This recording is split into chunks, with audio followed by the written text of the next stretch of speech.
அடுத்ததாக பேச வருபவர் எண் 6 லேகாஸ்ரீ கே.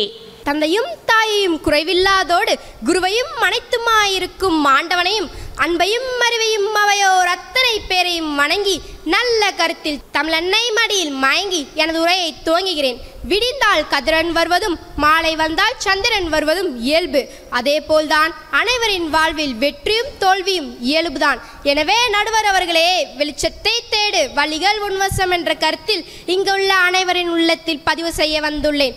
முயற்சி செய்ய தயங்காதே, முயலும் போதுதான் உன்னை முட்களும் முத்தமிடும். வெளிச்சம் பாதுகாப்பான உணர்வை தருகிறது, இருள் திகிலையும் பயத்தையும் ஏற்படுத்துகிறது. வெளிச்சம் நம்பிக்கையை அளிக்கிறது, இருள் தவிப்பையும் தத்தளிப்பையும் தடுமாற்றத்தையும் தருகிறது. வெளிச்சம் உற்சாகத்தை தருகிறது, இருள் மனசோர்வை உண்டாக்குகிறது. வெளிச்சம் மகிழ்ச்சி, இருள் துயரம். வெளிச்சம் புத்துணர்ச்சி, இருள் முடக்கம். இருள் அகல வேண்டுமெனில் ஒளி உதிக்க வேண்டும், இதுவே ஒரே வழி.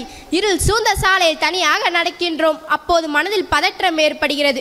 தெருமுனை முடிந்து வீட்டின் வெளிச்சம் கண்டதுடன் மனதின் நிம்மதி பிறக்கின்றது, பாதுகாப்பாக உணர்கிறோம். நள்ளிரவில் மீனவர்கள் படகில் திரும்புகிறார்கள், கலங்கரை விளக்கின் வெளிச்சம் தென்படுகிறது. மனதில் நம்பிக்கையும் உற்சாகம் தொற்றிக்கொள்கின்றன.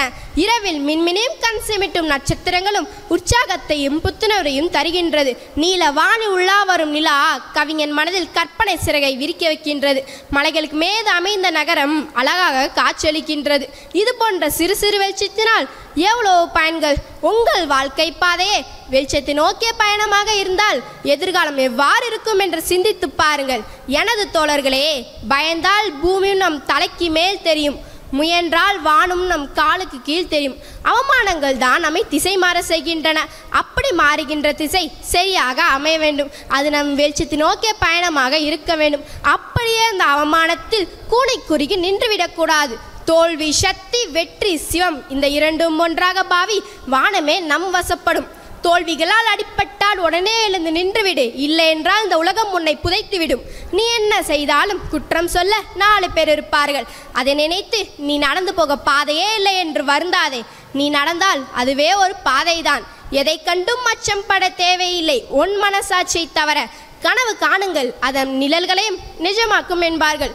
உண்மைதான். அறிஞர் அப்துல் கலாமே அதை தானே நமக்கு சொன்னார். கனவின் அழகுதான் நமது எதிர்காலம். மனிதனாய் பிறந்த அனைவருக்கும் ஒரு கனவு உண்டு. நான் அம்பானியாவேன், நான் டாக்டராவேன், நான் வக்கீலாவேன், நான் இன்ஜினியராவேன், நான் ஓவியனாவேன், நான் கவிஞனா.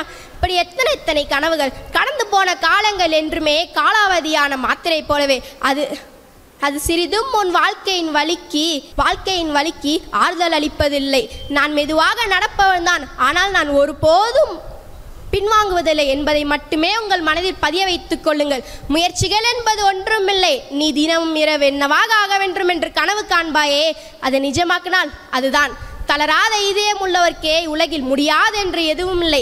எனவே நடுவர் அவர்களே, எட்டிவிடும் தூரத்தில் வெற்றியும் இல்லை, அதை விட்டுவிடும் எண்ணத்தில் நானும் இல்லை என்பதை உங்கள் முன் ஆணித்தனமாக கூறிவிட்டு வெளிச்சத்தை நோக்கி பயணித்தால் இந்த உலகமே நம் வசப்படும் என்பதை சொல்லிவிட்டு எனக்கு பேச வாய்ப்பளித்து பேசவிட்டு அமைதி காத்த அத்தனை பேருக்கும் சிரம் தாழ்த்தி நன்றி சொல்வதே நல்ல பழக்கம், அதுவே என் வழக்கம் என்று கூறி நன்றி கூறி விடைபெறுகிறேன். நன்றி, வணக்கம். முயற்சி செய்ய தயங்காதே, முயற்சி செய், உனக்கான பாதை உருவாகும்.